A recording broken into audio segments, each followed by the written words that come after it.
Alright, अस्सलाम वालेकुम जी। अब इस सेशन में हम लोग क्या करने जा रहे हैं? हम लोग ये क्वेश्चन करने जा रहे हैं which is known as Dan company. Kaplan के एग्जाम किट से है। ठीक है, तो सबसे पहले हम लोग क्या करते हैं जी? हम लोग रिक्वायरमेंट देखते हैं जो कि कह रहा है calculate the net present value of the investment project in nominal terms and comment on it's financial feasibility. ठीक है, जो कि कितने की है? 12 मार्क्स की है। और फिर वो कह रहा है explain ways in which the directors of Dan company can be encourage to achieve the objective of maximisation of share holders wealth, जो कि 8 मार्क्स के टोटल 20 मार्क्स अवेलेबल है। तो हम लोग अब क्वेश्चन देखते हैं क्या कह रहा है। Then company has undertaken market research at a cost of 200,000 in order to forecast the future cash flows of an investment project with an expected life of 4 years as follows. Year one, 3 4 साल है, 1 2 3 4, जैसे कि आप देख सकते हैं। Sales revenue है 1250, 2570, 6890 और 4530। कॉस्ट 500, 1000, 2500 और 1750 की है। आगे बढ़े जी। The forecast cash flows are before taking account of general inflation कितनी है? 4.7% पर ईयर, यानी कि हमें इसको इंक्लूड करना पड़ेगा। Capital cost of the investment project at the start of first year है, और जो कि कितनी है? 2 मिलियन की है। आगे चलें। The investment project will have zero scrap value at the end of fourth year. The level of working capital investment at the start of each year कितनी है? 10% ऑफ द सेल्स रेवेन्यू। अच्छा जी। Tax allowable depreciation would be available on the capital cost of the investment project on 25% reducing balance basis. Dan company pays tax on profits at an annual rate of 30% per year, with tax being paid 1 year in arrears. Dan company has a nominal money terms after tax capital cost of capital of 12% per year. अब अब अब ये requirement हमने देख ली है। सीधा सीधा हम लोग चलते हैं जी। मैं अपना एक्सेल शीट खोलने जा रहा हूँ। ये मैंने खोली, और देन कंपनी मैंने सीधा सीधा नाम दे दिया अपने इसका। और सबसे पहले जी, जब हमने नेट प्रेजेंट वैल्यू निकालनी है इन्वेस्टमेंट प्रोजेक्ट की, नॉमिनल वैल्यू टर्म्स को नॉमिनल वैल्यू टर्म्स यूज करते हुए, अप्रोच को यूज करते हुए, जिसके अंदर डिस्काउंटिंग जो है मनी टर्म्स में आ जाएगी, तो डिस्काउंट रेट हमारा कितना होगा? यहाँ पे डिस्काउंट रेट होगा 12%। ठीक है, तो एनीवेज हम लोग क्या करते हैं? वही पहला काम हमारा as per practice, years define कर लेते हैं। 1 2 3 4 5। ठीक है जी। अच्छा जी। उसके बाद उसके बाद हम लोग को क्या करना है? हम लोग ले लेते हैं अपनी इन्वेस्टमेंट। ठीक है जी। इन्वेस्टमेंट हमारी कितनी थी? इन्वेस्टमेंट क्या कह लें या कॉस्ट ऑफ कैपिटल कह लें? इन्वेस्टमेंट में लेता हूँ इसको, 2 मिलियन था, मैं इसको ले रहा हूँ 2000। सॉरी, एक चीज जो कि मुझे करनी चाहिए थी मैंने नहीं करी, मैं वो कर लेता हूँ। वो क्या? या मैंने ईयर जीरो नहीं डाला था। ठीक है, तो मैं ईयर जीरो डाल दूं। Year zero means now. Sorry, कभी कभी टीचर भी ब्लंडर मार देता है। एनीवेज, इन्वेस्टमेंट आ गई जीरो। फिर सेल्स रेवेन्यू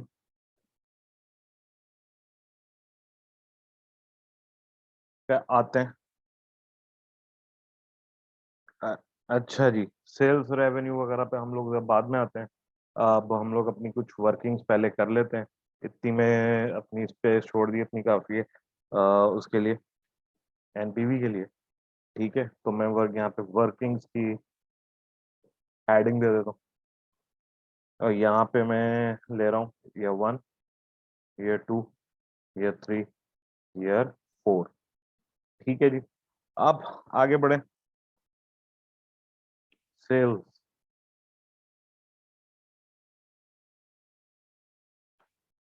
सेल्स मेरी कितनी थी? 1250 यहाँ पे। ठीक है, अब इसको मैंने inflate inflated sales revenue. Inflated sales revenue, sales कितने से इन्फ्लेट हो रही थी? जरा एक दफा हम लोग ऊपर जाएं। 4.7%। तो is equal to bracket open 1250 multiply by 0.047, ठीक है। अच्छा जी, प्लस मैं इसको कर दूं अगर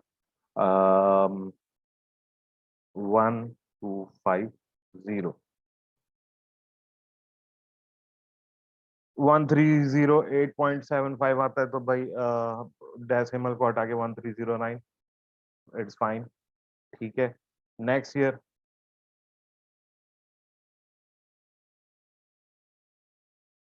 की सेल्स मेरी कितनी थी जनरल विदाउट इन्फ्लेशन, वो थी 2570। फिर उससे अगले साल की कितनी थी 6890, 6890। उससे अगले साल की कितनी थी 4530, ठीक है जी। अच्छा जी, अब इजिकल टू 2570 मल्टी, सॉरी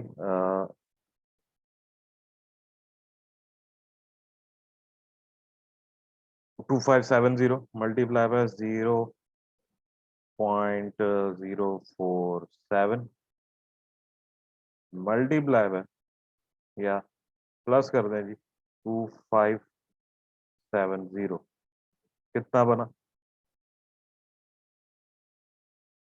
2691, ठीक है। 2691 क्योंकि 2 साल का सिनेरियो है, तो 250 इसको भी मल्टीप्लाई करते हैं 0.047, ठीक है। और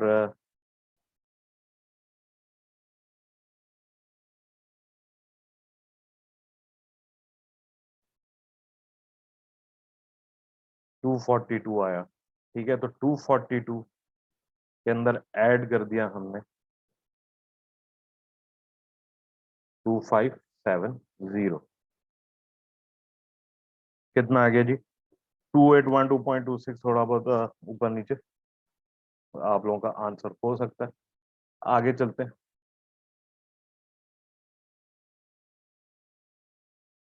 is equal to some 6890,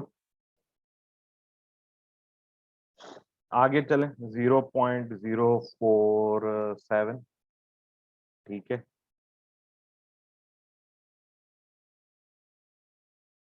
plus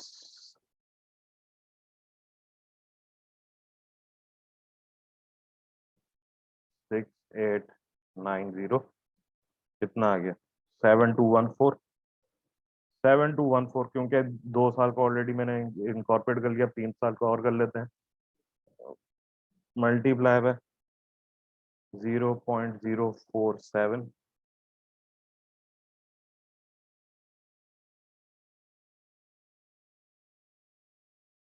just second, कितना आया था यहाँ पे 648, 648 मल्टीप्लाई बाय, एक माउस गिर गया यार,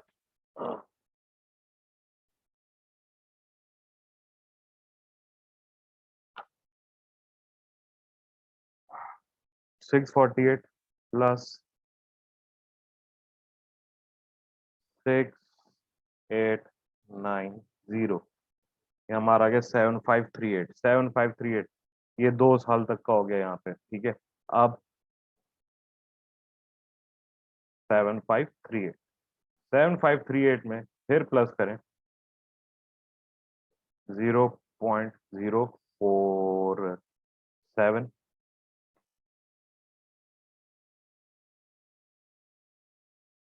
सॉरी प्लस नहीं मल्टीप्लाई करना था, मैंने प्लस कर दिया गलती से, 971, तो जी प्लस 7538 8509 मेरा यहाँ पे आ रहा है। ठीक है, अब इसी तरह is equal to is equal to sum 4530 multiply by 0 multiply by 0.047 multiply by 0.047 multiply by एक दो एक दो, ये आ जाएगा 0.47 3। चौथे साल का इम्पैक्ट अब लें 0.4 0.047। ठीक है जी,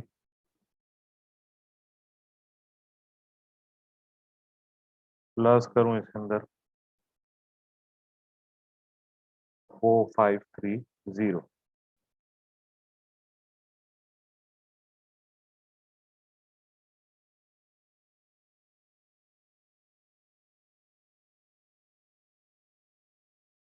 नो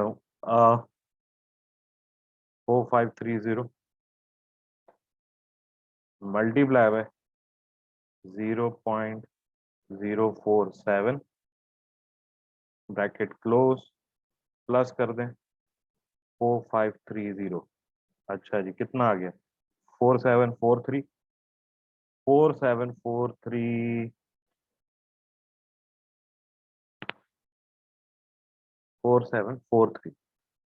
अच्छा जी, मल्टीप्लाई है 0.047 प्लस 4743। ठीक है, कितने हो गए? ये 2 साल हो गए, अब 3 साल का 0.047। एक सेकेंड, टोटल देखे कितना बना यहाँ तक।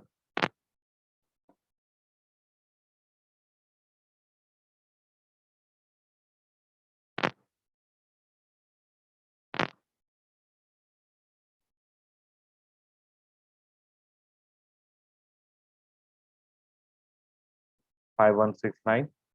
ठीक है, अब 5169 मल्टीप्लाई है 0.047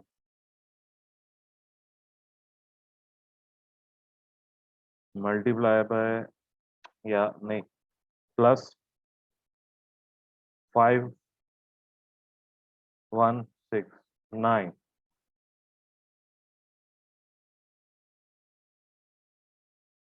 5169 मल्टीप्लाई बाय 0.047।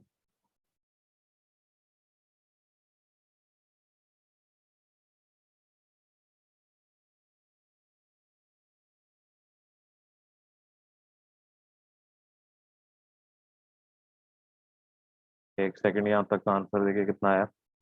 5818 मल्टीप्लाई है 0.047 प्लस 5818, तो ये आ जाएगा 6710। तो ये 4 सालों की वर्किंग सेल्स किस तरह होगी। ठीक है, होपफुली यहाँ तक ये क्लियर है चीज। अच्छा जी,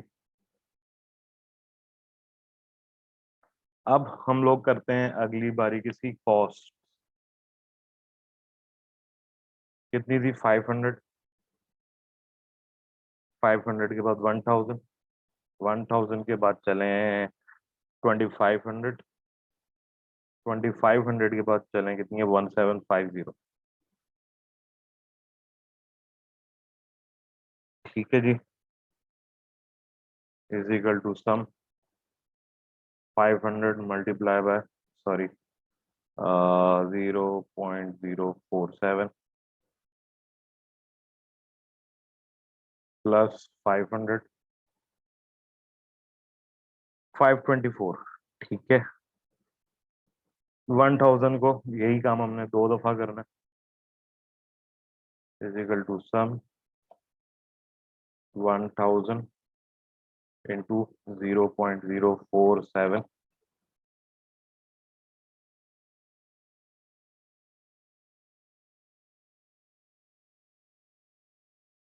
तो ये आ गया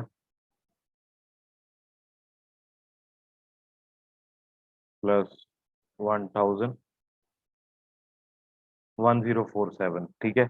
1047 को हमें एक और दफा करना है, तो इसके अंदर मल्टीप्लाई है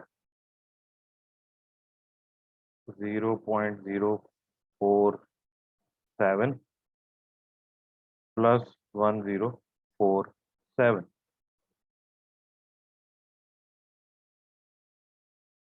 डबल 141, ठीक है। 2 साल का हो गया। अब तीसरे साल का उठाएं जी। अब यही काम हमें कितनी दफा करना है? 3 दफा करना है, इज इक्वल टू सम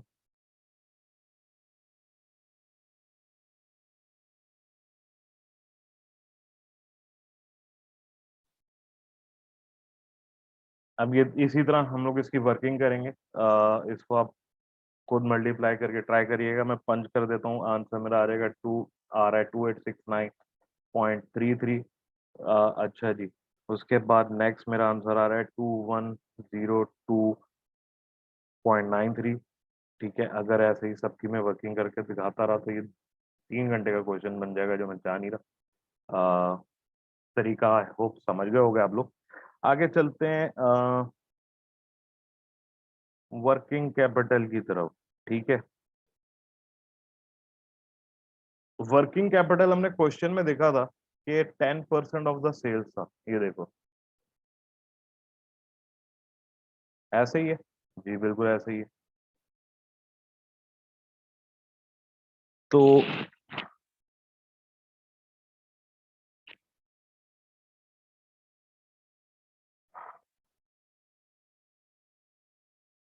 जनाब, अब हम लोग क्या करते हैं, वर्किंग कैपिटल कॉस्ट हो गया। अब वर्किंग कैपिटल थोड़ा सा डिफरेंट है। इसके अंदर हम लोग पहले इन्फ्लेटेड सेल्स रेवेन्यू देखें कितना है।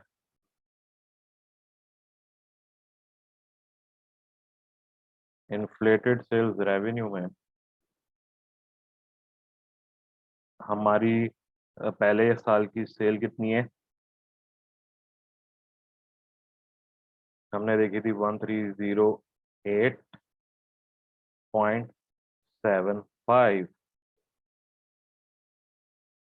यानी कि वही 1309 होगी, ठीक है। दूसरे साल की मैं पंच कर देता हूँ, वरना आप एक काम और कर सकते हो, 2812 आप लिंक भी कर सकते हैं ऊपर से। लिंक किस तरह होगा, ये देखो, इजिकल टू लगाया, इसके ऊपर रखा, आ गया, लिंक हो गया। इजिकल टू लगाया, यहाँ रखा, लिंक हो गया काम। इन्फ्लेटेड सेल्स रेवेन्यू हम लोगों ने लिंक कर दी है। अब हमें वर्किंग कैपिटल जो है वो 10% निकालना है, ठीक है। तो किस तरह निकलेगा, इजिकल टू, और इसका 10% 0.10 आ गया जी। 130 पॉइंट समथिंग आना चाहिए था मेरा, डेसिमल में नहीं लिया तो इस तरह आ गया, तो it doesn't matter. Working capital हो गया, वर्किंग कैपिटल हो गया। उसके बाद आगे बढ़े, आगे बढ़े, आगे बढ़े, आगे बढ़े, आगे बढ़े, आगे बढ़े, आगे बढ़े, 2812 मल्टीप्लाई है इसका 10%, लेते चले जाओ अभी। 281, 10% लेते चले जाते हैं। आ, बल्कि एक काम करते हैं, इतनी मेहनत क्यों करें, ट्रैक कर दो, खुद ही देखो 10% आ गया, ठीक है। जीरो जीरो हटा दो, हो गया ये काम। 10% हमने वर्किंग कैपिटल का ले लिया। अच्छा जी, अब हमें थोड़ा सा एक काम करना, इंक्रीमेंटल कॉस्ट हर साल कितनी लगनी है ये देखना है। तो इंक्रीमेंटल कितना हो रहा है हर साल, यानी कि मजीद कितने पैसे डलेंगे। यहाँ पे 131 है तो इधर भी 131 ही लग रहे हैं वर्किंग कैपिटल के, यानी कि 131 की ही हमारी कॉस्ट जाएगी। ठीक है ना। अच्छा जी, अब यहाँ पे is equal to this and this.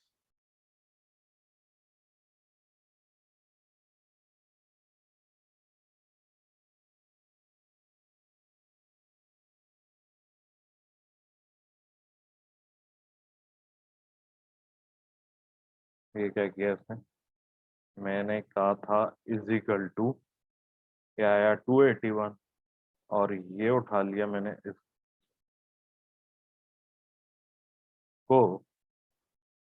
चलो अब एक second, is equal to sum bracket open this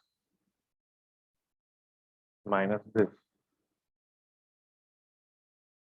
ओहो, अच्छा सॉरी सॉरी सॉरी, वही वाला काम करना पड़ेगा। 281 माइनस प्लस माइनस करना पड़ेगा यहाँ पे, रीजन, वरना वो प्लस उठा लेगा। तो यहाँ पे मैं करता हूँ प्लस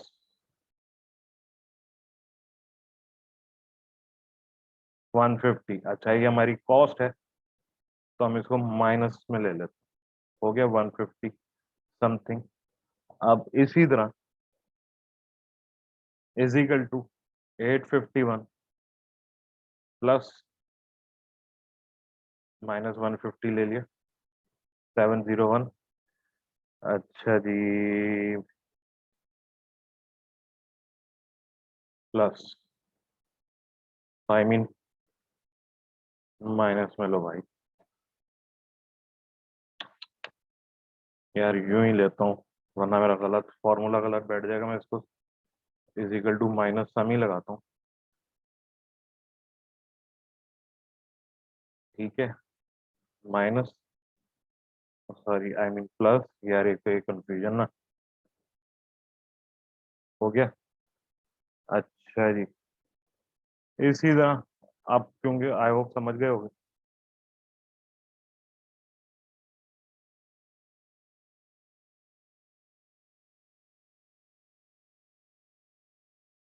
हो गया। नेक्स्ट ईयर का हम लोग पॉजिटिव में ही लेंगे क्योंकि भाई सब कुछ रिकवर हो जाएगा आखिरी साल में। अब हम लोग टैक्स अलाउएबल डेप्रिसिएशन की तरफ जाते हैं। Tax allowable depreciation 25% reducing balance method, 25 reducing balance method. ठीक है, इन कॉस्ट ऑफ इन्वेस्टमेंट थी 2000, तो कर देते हैं यार।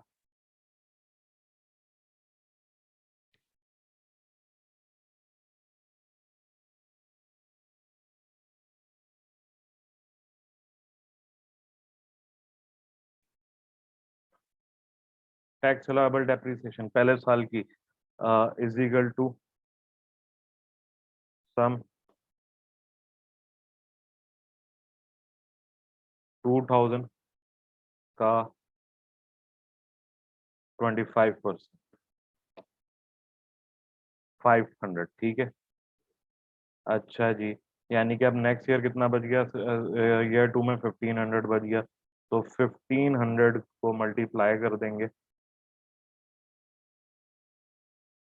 0.25 से, 375 आ गया।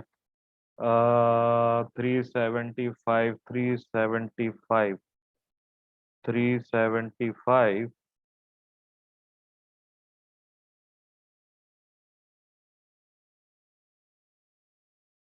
1125 इज इक्वल टू 1125 को मल्टीप्लाई करेंगे 0.25, 281 आ गया। ठीक है, माइनस 281 लिया, 844, 844 मेरी नेक्स्ट ईयर में एनबीपी है, तो 844 मल्टीप्लाई बाय 0.25,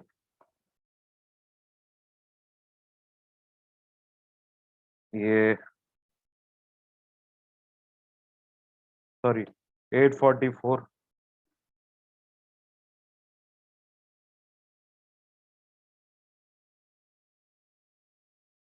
इधर हमारी वैल्यू आ गई नेक्स्ट ईयर की। एनबीपी टैक्स अलाउेबल डेप्रिसिएशन, अब टैक्स बेनिफिट। अच्छा जी,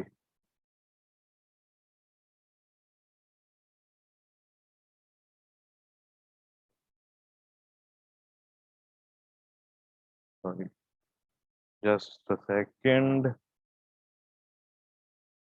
टैक्स बेनिफिट हमने क्वेश्चन में देखा था 30% है, ठीक है।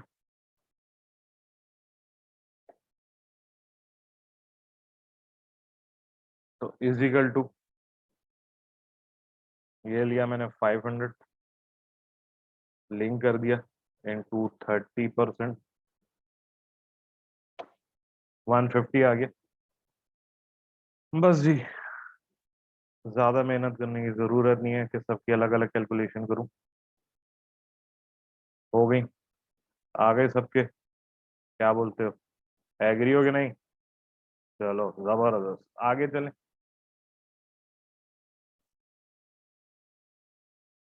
ये हमारी सारी हो गई वर्किंग्स यहाँ पे। अब हम लोग ज्यादातर हमारे मतलब वर्किंग्स हमारी सारी हो गई, अब हम लोग वापस ऊपर चलते हैं।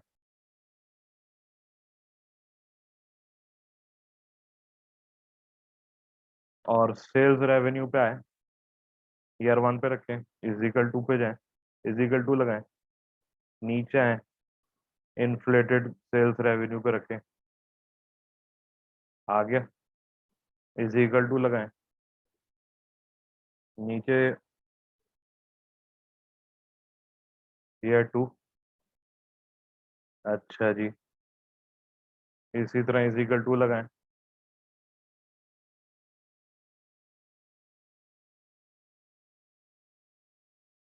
आ गया, इसी तरह इजिकल टू लगाएं।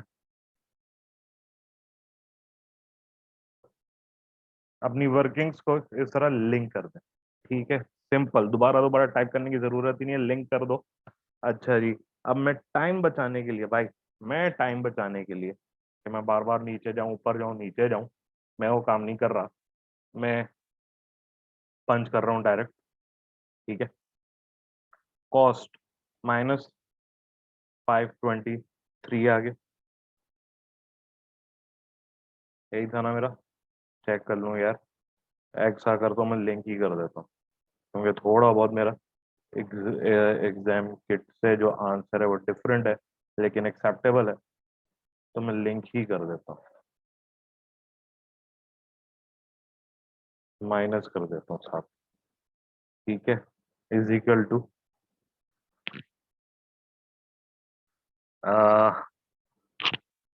माइनस ईयर थ्री की इन्फ्लेटेड कॉस्ट पे जाता हूँ, लगा देता हूँ, is equal to year four की उस पे जाता हूँ, माइनस लगाता हूँ और लिंक कर देता हूँ। कॉस्ट आ गई, कॉस्ट आ गई, कॉस्ट आ गई, कॉस्ट आ गई, जबरदस्त। अब मैं यहाँ पे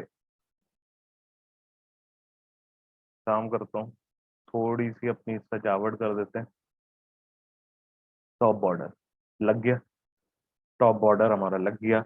अब हमारा नेट रेवेन्यू आ जाएगा,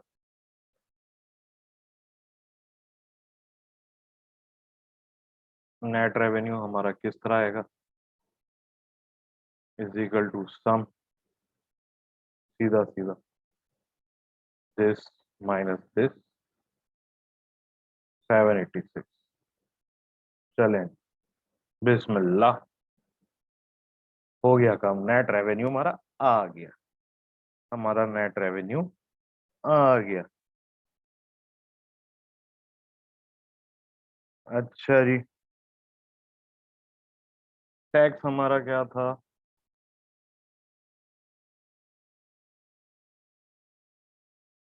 एक दफा देख लें, tax investment project, then company pay tax on profit at an annual rate of 30% per year.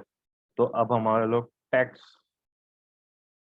Payable, tax कितना है, 30%, कर दें जी, बहुत आसान है, करते हैं इसको।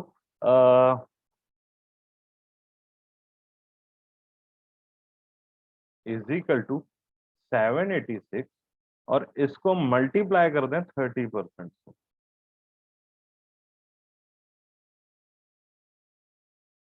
हो गया। और इसको नेगेटिव में रखें, हो गया। एक कंप्यूट करा, बाकी करने की जरूरत भी नहीं है। जादू करो अपना, जादू, जादू। हो गया भाई। अब कैपिटल अलाउंसेस,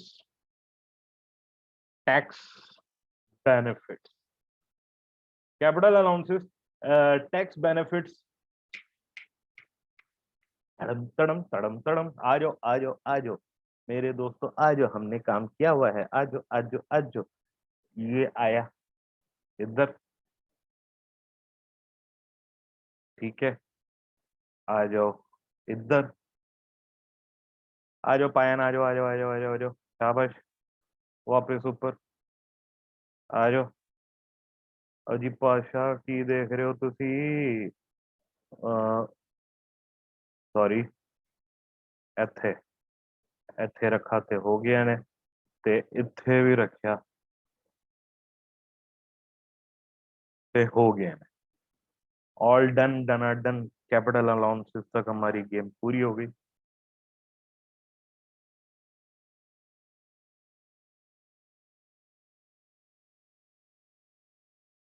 सॉरी,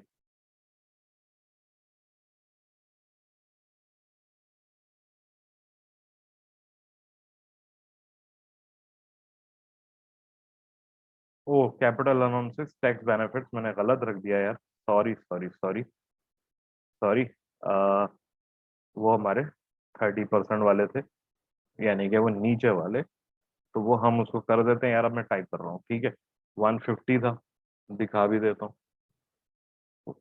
150 था, 150 के बाद 150 के बाद क्या था क्या था क्या था।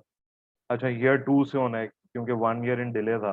तो 150, 150 के बाद हमारा था 112.5, फिर हमारा था 84.38,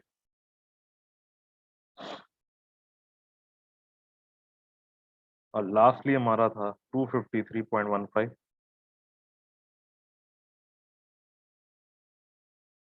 253.5।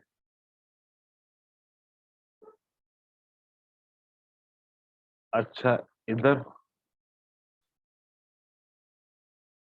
क्योंकि टैक्स 1 ईयर इन डिले जा रहा है, एक चीज करना भूल गया, 4607 into 0.30। हो गया जी, मैच हो गया। अब ये काम हमारे हो गए। अब फिर हम लोग एक थोड़ा सा सिनेरियो कर दें, बिल्ड ये कर दें कि हम टॉप बॉर्डर लगा दें, ताकि थोड़ी हमारी प्रेजेंटेशन अच्छी लगे, थोड़ी क्या ज्यादा अच्छी लगेगी।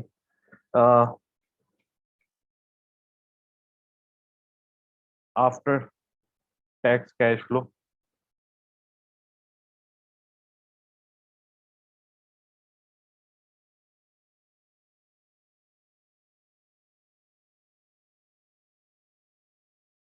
Is equal to,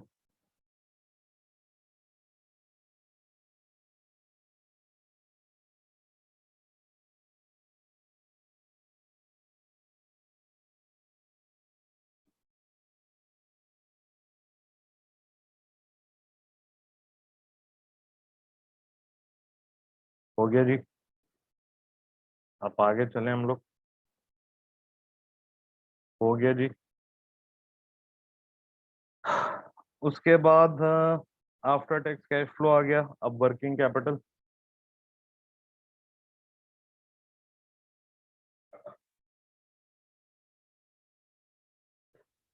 basically working capital आते हैं नीचे,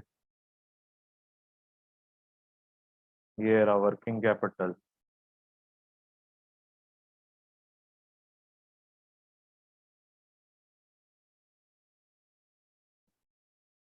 एक,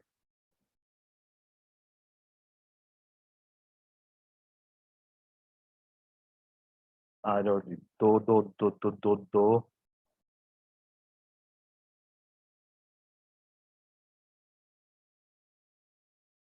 3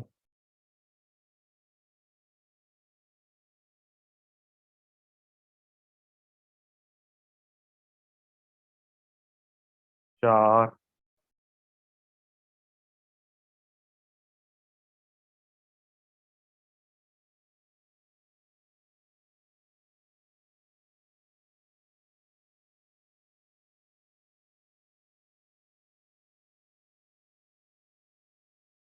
ठीक है जी, वर्किंग कैपिटल भी हो गया।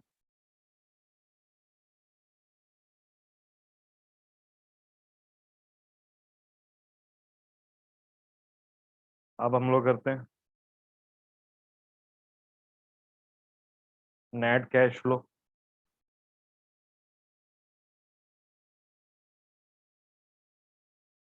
नेट कैश फ्लो अगेन हम लोग यहाँ रखते हैं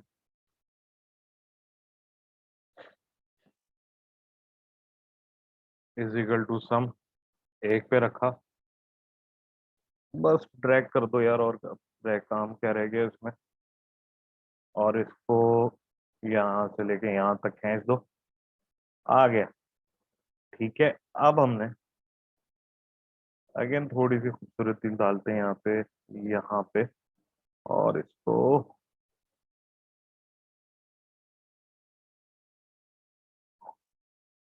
अच्छा जी, आखिरी काम रह गया इस क्वेश्चन में, और वो क्या है भाई, डिस्काउंट फैक्टर हमारा 12% था, डिस्काउंट फैक्टर 12% था, तो बस अब हम उसके रेट्स लगाते हैं। ईयर जीरो में आपको याद होगा कि हमेशा क्या है, 1। अच्छा जी, फिर इधर क्या था, ईयर वन में कितना है, 0.893, ये आपको मिल जाएगा, पास पेपर में भी गिवन होंगे रेट, ये आपको एग्जाम किट में भी गिवन होंगे रेट्स, तो 0.797। अच्छा जी, घबराने की जरूरत नहीं है, आंसर इसके हिसाब से ही आएगा, 0.712। घबराना बिल्कुल नहीं है भाई, ठीक है। बिया खान साहब फैन, 0.636, और आखिर में 0.567। जब ये सब हो गया,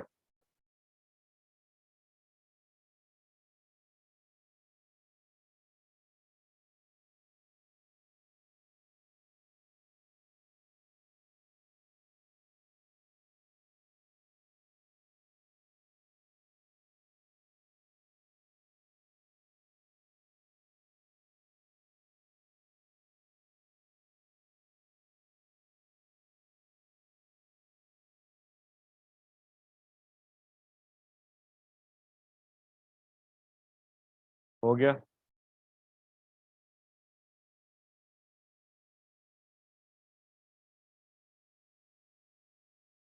एक गेम हो गई, सॉरी, ये इसको अभी ठीक हो जाएगा ये, सब हो गया जी। अब हमें क्या करना है, एनपीवी निकालनी है, एनपीवी निकालनी है। तो एनपीवी हमारी आराम से निकलेगी किस तरह, is equal to sum, bracket open, this plus this plus this plus this, आखिर में दिस। ठीक है, सारों को प्लस करा, और ऑब्वियसली अभी अभी भी हमें प्लस ही रखना पड़ेगा क्योंकि हमें ये करना है, कर दिया। चलो जी, 4352 मेरी एनपीवी आ गई। एक पार्ट ऑफ द क्वेश्चन तो यहाँ पे हमारा खत्म हुआ, यानी कि हमारा 12 मार्क्स हमने उठा लिए। ठीक है, 12 मार्क्स हमने उठा लिया। अब जरा एक नजर और हम लोग अपनी रिक्वायरमेंट बी एक नजर और देख लें, तब तक मैं जरा एक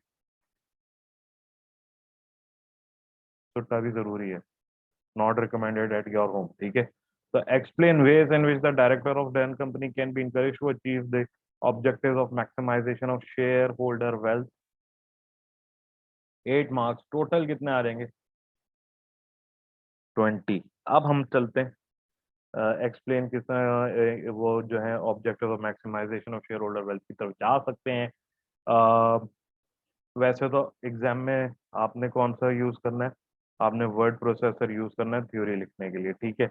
लेकिन टू सेव टाइम मैं क्या कर रहा हूँ, मैं यहीं पे अपना काम करने जा रहा हूँ, यानी कि मैं यहीं पे अपनी जो है वो थ्योरी लिखने जा रहा हूँ। या अगर कहते हो तो ठहर जाओ, ज़्यादा टाइम नहीं लगेगा।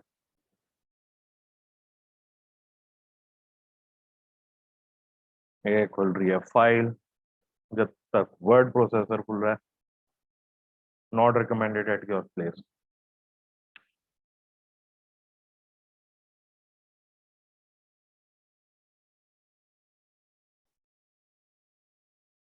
B part,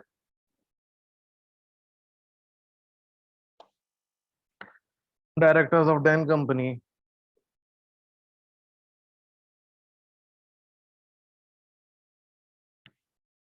can be encouraged to achieve the objectives of maximizing shareholder wealth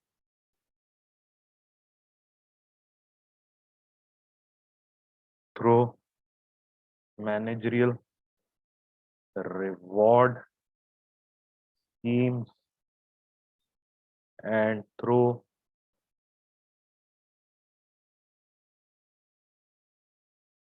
regulatory requirements. Managerial reward schemes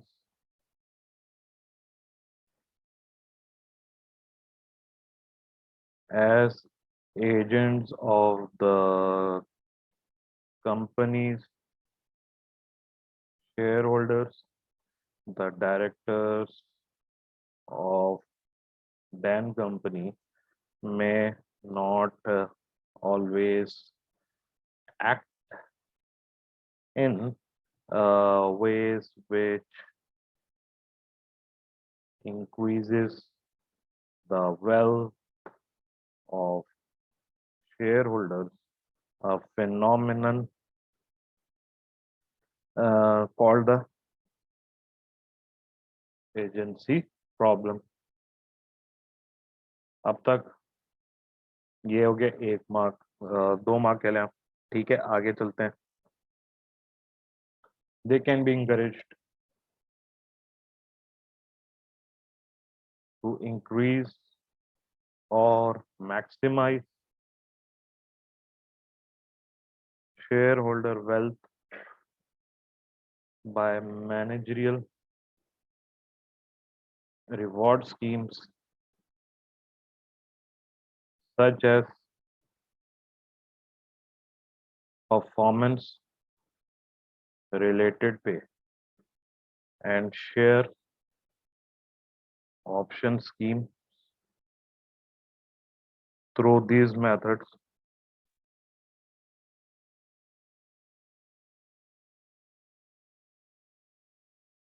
the goals of shareholders and directors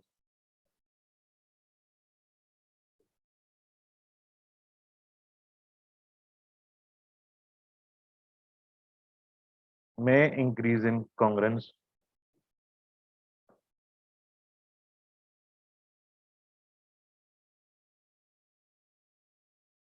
फिर ये हो गया हमारे 2 मार्क्स। फिर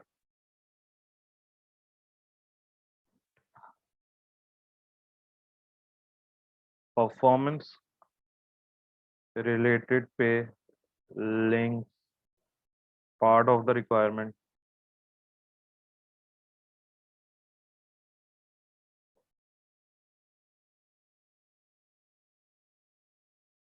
part of remuneration of directors to some aspect of corporate performance such as levels, अच्छा जी, of profit or earnings per share,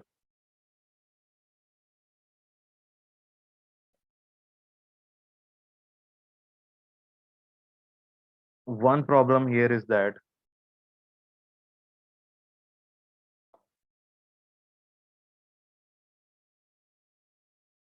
it is difficult to choose an aspect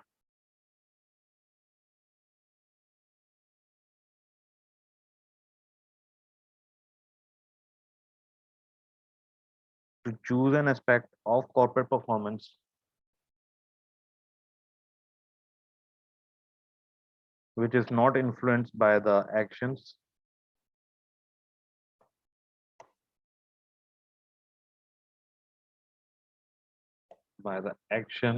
of directors. तो भाई अभी तक मैंने क्या बात करी है कि एज एजेंट जो है कंपनी के शेयर होल्डर्स के डायरेक्टर्स जो हैं डैन कंपनी के, वो ऑलवेज हो सकता है शेयर होल्डर्स वेल्थ इंक्रीज ना कर पाए, ये एजेंसी प्रॉब्लम कराती है। तो भाई उनको इंकरेज किस तरह किया जाएगा कि इंक्रीज करें, मैक्सिमाइज करें शेयर होल्डर वेल्थ को by rewarding schemes, bonus schemes वगैरह देके, such as performance related pay option schemes वगैरह, और जिससे आप गोल ऑफ शेयर होल्डर्स के गोल से आप उनकी परफॉर्मेंस को लिंक कर देंगे। ठीक है, और परफॉर्मेंस रिलेटेड पे लिंक करता है डायरेक्टर्स की रेम्युनरेशन के साथ, कॉर्पोरेट परफॉर्मेंस के साथ। ठीक है, यहाँ पे ये प्रॉब्लम ये है कि भाई एस्पेक्ट ऑफ कॉर्पोरेट परफॉर्मेंस यानी कि उसके इंडिकेटर्स क्या होंगे, वो एक प्रॉब्लम है। ये बात हो गई।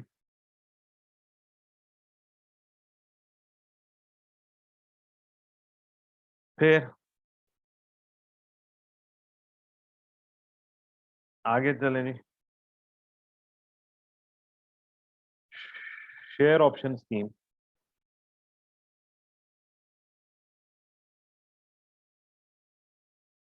bring the goals of shareholders and directors closer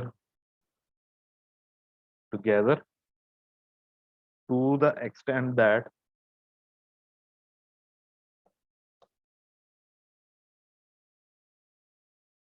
directors become shareholder themselves. Share option scheme allows directors to purchase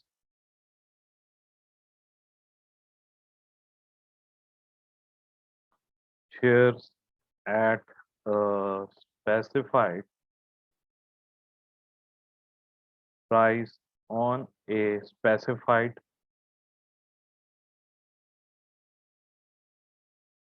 future date। ठीक है जी, 6 मार्क्स। अच्छा जी, आगे चलें।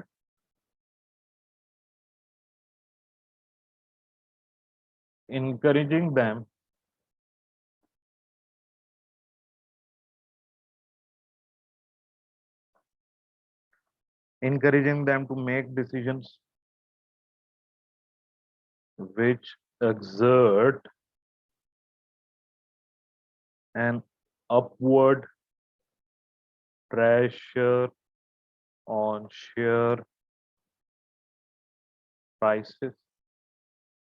Unfortunately,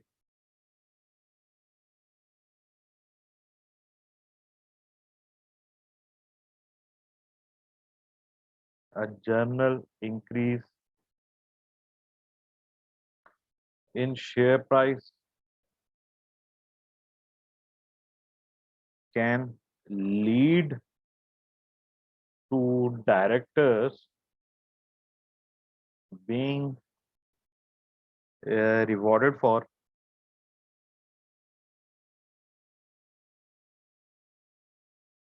poor performance,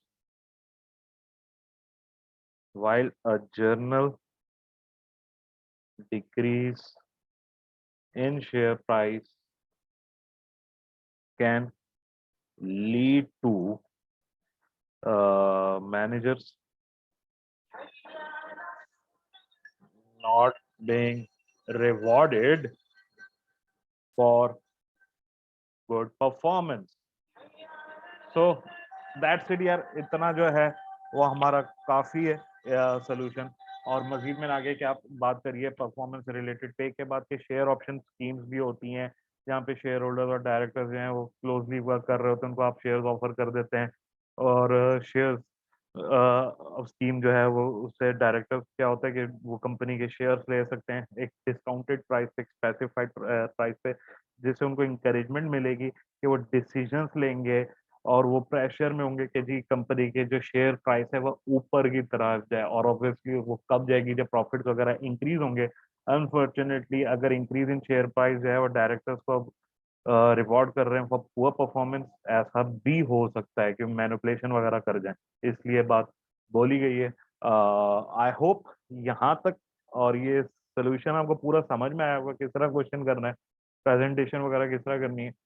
थोड़ा समझ में आएगा एक रीजनेबल। अभी हम लोग आगे मजीद क्वेश्चन भी करेंगे कोर्स में, तो तब तक बाय बाय।